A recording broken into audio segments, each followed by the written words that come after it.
Welcome to my channel ಉತ್ತರ Karnataka recipe ನೋಡಕತ್ತಂತ ಎಲ್ಲ ನನ್ನ ಅಕ್ಕ ತಂಗಿಯರಿಗೂ ನಿಮ್ಮ ಮನೆ ಮಗಳಾದ ಲಕ್ಷ್ಮಿ ಆರ್ ಮಾಡೋ ನಮಸ್ಕಾರಗಳು ಫ್ರೆಂಡ್ಸ್.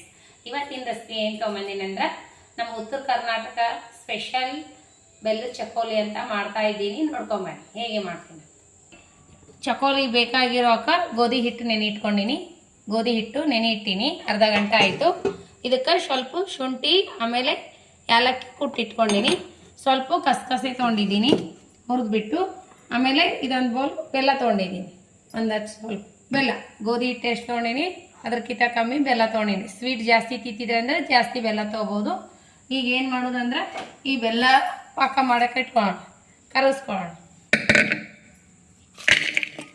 ಬೆಲ್ಲ ನೀವು ಎಷ್ಟು ತಿಂತೀರಿ ನೋಡ್ಬಿಟ್ಟು ಹಾಕೋರಿ. ನಾವು ಸ್ವಲ್ಪ ಕಮ್ಮಿ ತಿಂತೀವಿ, ಸ್ವಲ್ಪ ತೆಗಿತೀನಿ ರೀ ಬೆಲ್ಲ. ಈಗ ಇದನ್ನು ಕರಗಿಸ್ಕೊಂಡು ಇಟ್ಕೊಳ್ಳೋಣ. ಕಸಕಸೆ ಹುರಿದಿಟ್ಕೊಂಡಿನಿ. ಇಷ್ಟು ನೀರು ಹಾಕಿ ಕರಗಿಸ್ಕೊಳ್ಳೋಣ. ಬೆಲ್ಲದಲ್ಲಿ ಏನಾದರೂ ಹೊಲಿಸಿದ್ರೆ ಸೋಸ್ಕೊಳ್ಳೋಣ. ಇವಾಗ ಇದು ಕುದಿಸ್ಕೊಳ್ಳೋಣ. ಸಂಪೂರ್ಣವಾಗಿ ಬೆಲ್ಲ ಕರಗ್ಯದ. ಈಗ ಬೆಲ್ಲ ಸಂಪೂರ್ಣವಾಗಿ ಕರಗ್ಯದ, ಹೋದಾಡಕತ್ತದಲ್ಲ. ಈಗ ಇದಕ್ಕೆ ನಾವೇನು ಮಾಡ್ಬೇಕಂದ್ರೆ ಇದು ಬೆಲ್ಲ ಕ್ಲೀನ್ ಇದೆ, ಹಾಗಾಗಿ ನಾ ಸೋಸಿಲ್ಲ. ಇವಾಗ ಶುಂಠಿ ಆಮೇಲೆ ಸ್ವಲ್ಪ ಏಲಕ್ಕಿ ಕುಟ್ಟಿ ಹಾಕಾಕತ್ತೀನಿ. ಶುಂಠಿ ಕುಟ್ಟಿ ಹಾಕ್ರಿ ಮಸ್ತ್ ಟೇಸ್ಟ್ ಆಗುತ್ತೆ ಚಕೋಲಿ. ಇನ್ನೊಂದು ಸ್ವಲ್ಪ ಮಿದ್ಕೋಣ. ನಾ ಯಾಕೆ ಎಡಗೈಲೆ ಹಿಟ್ಟು ನಾದಾಕತ್ತೀನಿ ಅಂದ್ರೆ ನನ್ನ ಕೈ ಸ್ವಲ್ಪ ನೋವಾಗಿದೆ ರೀ, ಬಿದ್ದು ಪೆಟ್ ಮಾಡ್ಕೊಂಡಿದ್ದೀನಿ. ಹಾಗಾಗಿ ನಾ ಎಡಗೈಲೇ ಹಿಟ್ಟು ಕಲಸಿಟ್ಟಿನಿ. ಈಗ ನಾ ಮಾಡೋದು ಹೀಗೆ. ಅದಕ್ಕೆ ವಿಡಿಯೋ ಭಾಳ ದಿನ ಲೇಟಾಗಿ ಬರತ್ತಾವು. 20 ದಿವಸ ಆಯ್ತು ರೀ ವಿಡಿಯೋ ಬಿಡ್ಲಾರೆ ನಾನು, ಕೈ ನೋವಾಗಿದ್ಕ. ಈಗ ಹೇಗೆ ಚಪಾತಿ ಮಾಡೋದಂತ ನೋಡಿ.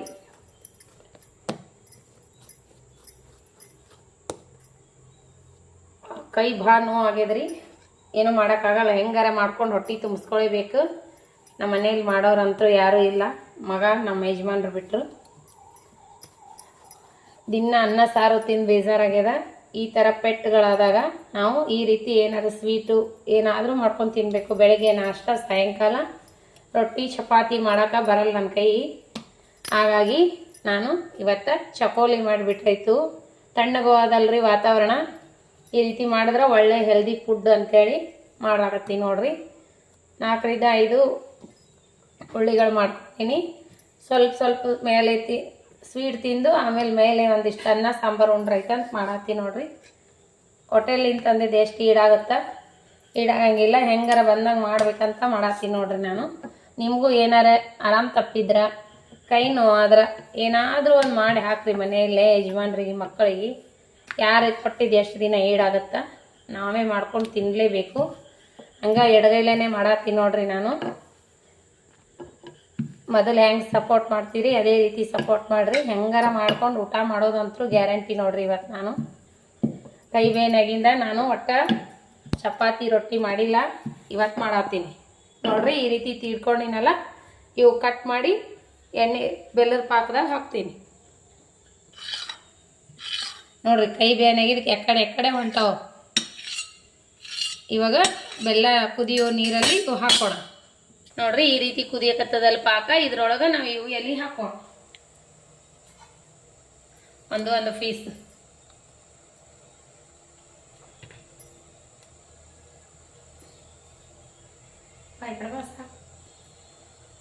ಕುದಿಯೋ ನೀರು ನೋಡ್ರಿ. ಅದೇ ರೀತಿ ಇನ್ನೊಂದು ಮಾಡ್ಲಾಕತ್ತೀನಿ.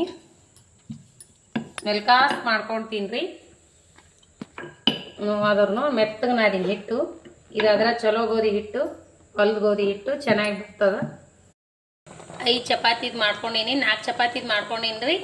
ಈ ರೀತಿ ಇನ್ನೊಂದು ಚೂರು ಕುದ್ಮೇಲೆ ಆಯ್ತು ನೋಡ್ರಿ, ರೆಡಿ ಆಯಿತು. ಶುಂಠಿ ಹಾಕಿದ್ದೀನಿ, ಏಲಕ್ಕಿನೂ ಹಾಕಿದ್ದೀನಿ. ಇವಾಗ ಮೇಲೆ ಮುಚ್ಚಿಬಿಡೋಣ. ಒಂದು 10 ನಿಮಿಷ ಕುದೀಲಿ, ರೆಡಿ ಆಗುತ್ತೆ ಚಕೋಲಿ ನೋಡ್ರಿ. 2 ಚಪಾತಿ ಉಳಿದಿತ್ತು. ಜಾಸ್ತಿ ಆದ್ರೆ ಸ್ವೀಟ್ ಯಾರು ಜಾಸ್ತಿ ಇಷ್ಟಪಡಲ್ಲ ಅಂತ ಮಗನಿಗೆ 2, ಯಜಮಾನ್ರಿಗೆ 2 ಚಪಾತಿ ಮಾಡೀನಿ. ಎಲ್ಲ ರೆಡಿ ಆಯಿತು. ಇವಾಗ ಏನು ಮಾಡೋದಂದ್ರೆ ಸ್ವಲ್ಪ ಕಸಕಸೆ ಇದ್ರೆ ಹಾಕಬೇಕು. ಹಾಕ್ಲಿಲ್ಲ ಅಂದ್ರೂ ನಡಿತೈತಿ, ಟೇಸ್ಟ್ ಆಗುತ್ತೆ ಕಸಕಸೆ ಹಾಕಿದ್ರೆ. ಬೇಕಾದರೆ ನೀವು ಕೊಬ್ಬರಿ ಪೌಡರ್ ಹಾಕ್ಬೋದು. ನಾ ಕೊಬ್ಬರಿ ಪೌಡರ್ ಹಾಕಲ್ಲ, ನನಗೆ ಸ್ವಲ್ಪ ಕೆಮ್ಮಾಗಿದೆ. ಹಾಗಾಗಿ ನಾನು ಬರೀ ಕಸಕಸೆ ಹಾಕಿ ಸ್ವಲ್ಪ ಈ ರೀತಿ ತಿರ್ಕೊಂಬಿಡೋಣ. ರೆಡಿ ಆಗಿದೆ ನೋಡಿ. ಈ ರೀತಿ ಆದರೆ ಕುದ್ದಿರ್ತದೆ, ರೆಡಿ ಆಗ್ಯದ. ಹಿಂಗೆ ಹಿಡಿದು ನೋಡಿದ್ರೆ ಕಟ್ಟ ಈ ಥರ ಜರಿದ್ರೆ ಕುದ್ದಿರ್ತಾವೆ. ರೆಡಿ ಆಯ್ತು ನೋಡ್ರಿ. ಇನ್ನೊಂದು ಚೂರು ಕೂತ್ಮ್ಯಾಗ ಸೇರ್ ಮಾಡೋಣ. ರೀತಿ ಬಂತು ಬೆಲ್ಲದ ಚಕೋಲಿ ಸೂಪರಾಗಿ. ಪಾಕದ ಕಡುಬು ಅಂತಾರೆ ಇದಕ್ಕೆ, ಬೆಲ್ಲದ ಚಕೋಲಿನೂ ಅಂತಾರೆ ನೋಡ್ರಿ. ಇದ್ರ ಜೊತೆ ಅನ್ನ ಮಾಡ್ಕೊತೀನಿ, ಹಂಗೆ ಚಪಾತಿ. ಇದಿರದೇ ಇಷ್ಟು ಹಿಟ್ಟು ಮಿಕ್ಕಿತ್ತು, ಇದು ಜಾಸ್ತಿ ಆದ್ರೆ ಸಿಹಿ ಊಟ ಮಾಡಲ್ಲ ಅಂಥೇಳಿ ಇದ್ರ ಜೊತೆ ಒಂದೆರಡು ಚಪಾತಿ ಮಾಡ್ಕೊಂಡಿನಿ. ಯಜಮಾನ್ರಿಗೆ ಮಗನಿಗೆ 2 ಅಂತೇಳಿ. ಹೀರಿಕಾಯಿ ಪಲ್ಯ ಮಾಡಿದ್ದೀನಿ, ತುಪ್ಪದ ಹೀರಿಕಾಯಿ ಪಲ್ಯ, ಪಾಕದ ಕಡುಬು, ಚಕೋಲಿ, ಕುರುಡ್ಗಿ ಕರ್ಕೊಂಡಿನಿ. ಸ್ವಲ್ಪ ರೈಸ್ ಮಾಡ್ಕೊಂಡಿನಿ, ಬಿಸಿ ಅನ್ನ. ಇದ್ರ ಜೊತೆ ಸ್ವಲ್ಪ ತುಪ್ಪ ಹಾಕೊಂಡು ಊಟ ಮಾಡ್ರಿ, ಮಸ್ತ್ ಆಗುತ್ತೆ. ಬಿಸಿ ಬಿಸಿದು ಈ ರೀತಿ ಕ್ಲೈಮೇಟಿಗೆ ಮಸ್ತ್ ಆಗುತ್ತೆ. ಈ ರೀತಿ ಕೈ ನೋವಾದ್ರೆ, ಆರಾಮ್ ಇರಲಿಲ್ಲ ಅಂದ್ರೆ ಈ ರೀತಿ ಮಾಡ್ಕೊಂಡು ನೋಡ್ರಿ. ಹೆಲ್ದಿಯಾದ ಫುಡ್ಡು. ನಮಗೆ ಕೈ ನೋವಾಗ್ಯದ, ಇವಾಗ ಚಪಾತಿನೂ ಮಾಡಕ್ಕೆ ಬರಲ್ಲ, ರೊಟ್ಟಿನೂ ಮಾಡಕ್ಕೆ ಬರಂಗಿಲ್ಲ, ಬರೀ ನಾಷ್ಟ ಅನ್ನ ಸಾಂಬಾರು ಹೊಟ್ಟೆ ತುಂಬಲ್ಲಲ್ರಿ. ಈ ರೀತಿ ಮಾಡಿಕೊಡ್ರಿ. ಹೊರಗಡೆ ತಂದ್ರೆ ಹೊಟ್ಟೆ ತುಂಬಂಗಿಲ್ಲ. ದುಡ್ಡು ಕಾಲ ಹೋಗ್ತಾವ್ ಕರೆ 3 ಹೊತ್ತು ಹೊರಗಡೆ ತಂದು ಊಟ ಮಾಡಕ್ಕಂತೂ ಆಗಲ್ರಿ ಸಿಸ್ಟರ. ಯಾರಾದರೂ ನಿಮ್ಗೆ ಏನಾದರೂ ಆರಾಮ್ ಇರಲಿಲ್ಲ ಅಂದ್ರೆ ಬಂದಷ್ಟು ಏನಮ್ಮ ಆಗ್ತದ ಅದು ಅನ್ನ ಸಾಂಬಾರ ಏನು ನಾಷ್ಟ ಏನಾದರೂ ಮಾಡಾಕ್ರಿ. ನನ್ನ ಕೈ ಬೇನೆಗೆ ಇವತ್ತಿಗೆ 11-12 ದಿನ ಆಯಿತು. ಆದರೂ ನಾನು ಅನ್ನ ಸಾಂಬಾರು ನಾಷ್ಟ ಮಾಡೀನಿ. 2 ಟೈಮ್ ನಾಷ್ಟ ಮಾಡಾಕಿನಿ, 1 ಟೈಮ್ ಅನ್ನ ಸಾಂಬಾರು ಮಾಡಾಕಿನಿ. ಮೊನ್ನೆ ಇಡ್ಲಿ ಮಾಡೀನಿ. ದಿನ ಇಡ್ಲಿ ದೋಸೆ ಮಾಡೋಕ್ಕೂ ಆಗಂಗಿಲ್ಲ, ಡೈಲಿ ತಿನ್ನಾಕ ಬೇಸರ ಆಗತ್ತಾ. ಹಾಗಾಗಿ ನಾ ಇವತ್ತು ಆದಷ್ಟು ಪ್ರಯತ್ನ ಮಾಡಿ ಜಾಸ್ತಿ ಸ್ವೀಟ್ ಇಷ್ಟಪಡಲ್ಲ ಅಂತ 1-2-4 ಚಪಾತಿ ಮಾಡ್ಕೊಂಡಿನಿ ನೋಡ್ರಿ. ಹಿಟ್ಟು ಉಳಿದಿದ್ದು. ಯಜಮಾನ್ರು ಇನ್ನ ಇವಾಗ 7:30 ಆಗಿದ್ರಿ. ಯಜಮಾನ್ರು ಬರ್ಬೇಕಂದ್ರೆ 9 ಗಂಟೆ ಆಗತ್ತೆ. ಈಗ ಹಬ್ಬದ ಸೀಸನ್ ಗಿರೇಕಿರ್ತಾವ ನಮ್ದು. ಅದರ ತೆಂಗಿನಕಾಯಿ ದುಕಾನ ಅದ. ಹಾಗಾಗಿ ನಾನು ಕೈಲಿ ಆದಷ್ಟು ಚಪಾತಿ, ಬೆಲ್ಲದ ಚಕೋಲಿ, ಅನ್ನ, ಚಟ್ನಿ, ಪಲ್ಯ ಮಾಡ್ಕೊಡಿ ನೋಡ್ರಿ.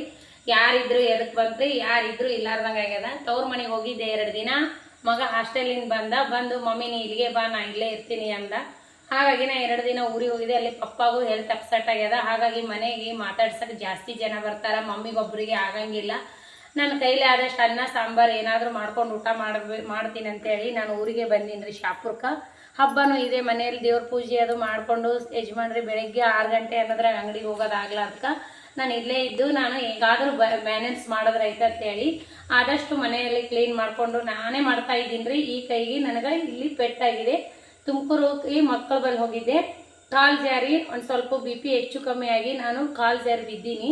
ಇಲ್ಲಿ ಸ್ವಲ್ಪ ಕೈ ಕ್ರ್ಯಾಕ್ ಆಗೈತಿ, ದವಾಖಾನೆ ತೋರಿಸ್ಕೊಂಡಿನಿ.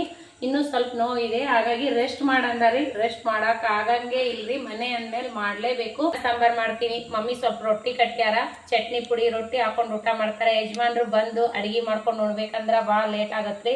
ಅವರು ಒಬ್ಬರೇ ಅದಾರ, ಅವ್ರಿಗೆ ಹೋಟೆಲ್ ಅಡುಗೆ ನಡೆಯಂಗಿಲ್ಲ. ಹೋಟೆಲ್ ಊಟ ಇಷ್ಟಪಡಲ್ಲ ಅವರು, ಊಟ ಮಾಡಲ್ಲ ಹೊರಗಡೆ. ಏನಾದರೂ ಒಂದು ಮಾಡಿ ಹಾಕ್ಬೇಕಂತ ಹಾಕ್ಲಕತ್ತೀನಿ ರೀ. ಮೊದಲು ಯಾವ ರೀತಿ ಸಪೋರ್ಟ್ ಮಾಡ್ತಿದ್ರಿ ಅದೇ ರೀತಿ ಸಪೋರ್ಟ್ ಮಾಡ್ರಿ. ಭಾಳ ದಿನ ಐತಿ, 20 ದಿನ ಮ್ಯಾಗ ಐತ್ರಿ ವಿಡಿಯೋ ಬಿಡ್ಲಾರೆ. ಮಗ ಹಾಸ್ಟೆಲ್ಗೆ ಹೋಗಿದ್ಕ ನಾನು ಒಬ್ಬಳೇ ಏನು ವಿಡಿಯೋ ಮಾಡಲಿ ಅಂತೇಳಿ, ಮಗ ಇಲ್ಲರ್ಕ ನಾವು ಬರೀ ಸಾಂಬಾರು ರೊಟ್ಟಿ ಚಟ್ನಿ ಇಂಥವು ಮಾಡ್ಕೊಂಡು ಉಂಡೀವಿ. ಮಗ ಇಲ್ಲಾರ ಸಂಬಂಧ ಅದಾದ್ಮೇಲೆ ಮಗ ಬಂದನ ವಿಡಿಯೋ ಮಾಡ್ಬೇಕಂದ್ರೆ ಕೈ ನೋವಾಗಿದೆ. ಅದೇ ಪ್ರಾಬ್ಲಮ್ಗೋಸ್ಕರ ನಾನು ವಿಡಿಯೋ ಮಾಡ್ಲಿಕ್ಕಾಗಿಲ್ಲ.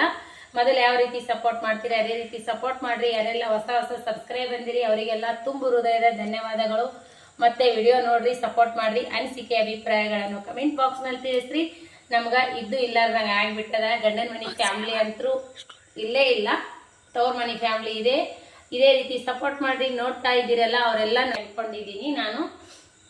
ನನಗೆ ಭಾಳ ಜನ ಕೇಳಿದ್ರು ವಿಡಿಯೋ ಯಾಕೆ ಬಿಟ್ಟಿಲ್ಲ ಅಂತ ಕೇಳತ್ತಾರ.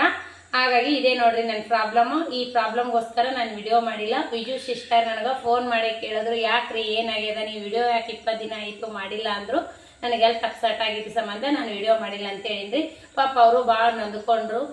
ಥ್ಯಾಂಕ್ ಯು ಅಕ್ಕ, ನೀನು ಫೋನ್ ಮಾಡಿ ಕೇಳಿದಕ್ಕೆ ತುಂಬ ಹೃದಯದ ಧನ್ಯವಾದಗಳು. ನಿಮ್ಮಂಥ ಅಕ್ಕ ತಂಗಿಯರು ಇದ್ದದಕ್ಕೆ ಥ್ಯಾಂಕ್ ಯು ಅಕ್ಕ, ನೀ ಫೋನ್ ಮಾಡಿ ಕೇಳಿದಕ್ಕೆ ಒಳ್ಳೇದಾಗಲಿ ನಿನ್ಗೆ. ನನ್ನ ಆರೋಗ್ಯದ ಬಗ್ಗೆ ನೀ ಇಷ್ಟೆಲ್ಲ ವಿಚಾರಿಸಿದೆಲ್ಲ, ನಿನಗೆ ದೇವ್ರು ಒಳ್ಳೇದು ಮಾಡಲಿ, ನೀನು ಆರಾಮಿಡು.